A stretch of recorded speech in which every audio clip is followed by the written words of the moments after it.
നമസ്കാരം, പ്രവാസി മലയാളിയിലേക്ക് സ്വാഗതം. പ്രവാസികൾക്ക് കടിഞ്ഞാണിട്ട് സൗദി. ഇനി മുതൽ അത്ര എളുപ്പത്തിൽ ജോലി ലഭിക്കുമെന്ന് ചിന്തിക്കുകയേ വേണ്ട.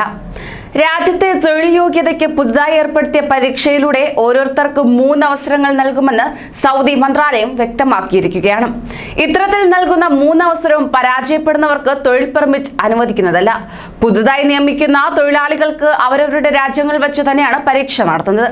എന്നാൽ സൗദിയിൽ നിലവിലുള്ള തൊഴിലാളികൾക്ക് അടുത്ത ജൂലൈ മാസം മുതലാണ് തൊഴിൽ നൈപുണ്യ പരീക്ഷ ആരംഭിക്കുന്നത്. എങ്കിലും പദ്ധതിയുടെ ആദ്യഘട്ടമായി പ്ലംബിംഗ്, ഇലക്ട്രിക്കൽ മേഖലകളിൽ ജോലി ചെയ്യുന്നവർക്ക് ഇതിനോടകം തന്നെ പരീക്ഷ ആരംഭിച്ചതായാണ് ലഭ്യമാകുന്ന വിവരം. ഇവർക്ക് രാജ്യത്തിന്റെ വിവിധ ഭാഗങ്ങളിലായി പ്രവർത്തിക്കുന്ന 14ഓളം സൈറ്റുകൾ വഴി സ്വമേധയാ യോഗ്യതാ പരീക്ഷയ്ക്ക് ഹാജരാകാവുന്നതാണ്. അതേസമയം ജൂലൈ മാസം മുതൽ വൻകിട കമ്പനികളിലെ തൊഴിലാളികൾക്കും യോഗ്യതാ പരീക്ഷ നിർബന്ധമാകും.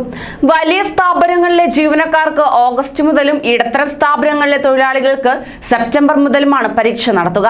ചെറുകിട സ്ഥാപനങ്ങളിലെ തൊഴിലാളികളുടെ എണ്ണം അനുസരിച്ച് 2 വിഭാഗങ്ങളാക്കി തിരിച്ചാണ് പരീക്ഷ നടത്തുക. എ വിഭാഗത്തിന് ഒക്ടോബറിലും ബി വിഭാഗത്തിന് ഡിസംബറിലും പരീക്ഷ നടത്തുവാനാണ് നീക്കം എന്നത്. വെൽഡിംഗ്, വാഹനങ്ങളുടെയും എഞ്ചിനുകളുടെയും റിപ്പയർ ജോലികൾ, ടെലികോം, ഇലക്ട്രോണിക്സ്, ആശാരിപ്പണി, ഡ്രില്ലിംഗ്, ഓയിൽ എക്സ്പ്ലോറേഷൻ, കെട്ടിട നിർമ്മാണവുമായി ബന്ധപ്പെട്ട വിവിധ ജോലികൾ, എയർ കണ്ടീഷനിംഗ്, കൂളിംഗ്, കൊല്ലപ്പണി എന്നിവയ്ക്കും പരീക്ഷ നിർബന്ധമാകുന്നതാണ്. അതോടൊപ്പം തന്നെ തിയറി, പ്രാക്ടിക്കൽ പരീക്ഷകൾക്ക് തൊഴിലാളികളെ ഹാജരാക്കാനുള്ള ബാധ്യത തൊഴിലുടമകൾക്കാണ്. ഓരോ തൊഴിലാളിക്കും 3 അവസരങ്ങൾ ലഭിക്കും. ഇതിനിടെ പരീക്ഷ പാസ്സാകാൻ കഴിയാത്തവരുടെ വർക്ക് പെർമിറ്റ് പുതുക്കി നൽകില്ലെന്ന് തൊഴിൽ സാമൂഹിക വികസന മന്ത്രാലയം അറിയിക്കുകയുണ്ടായി. ഇതോടെ ഇത്തരക്കാർക്ക് ഇഖാമ പുതുക്കാനാകാതെ രാജ്യം വിടേണ്ടി വരും. തൊഴിലാളികളുടെ തൊഴിൽ മികവ് ഉറപ്പുവരുത്തുകയും തൊഴിൽ വിപണിയുടെ ഗുണനിലവാരം ഉയർത്തുകയുമാണ് പദ്ധതിയുടെ ലക്ഷ്യം.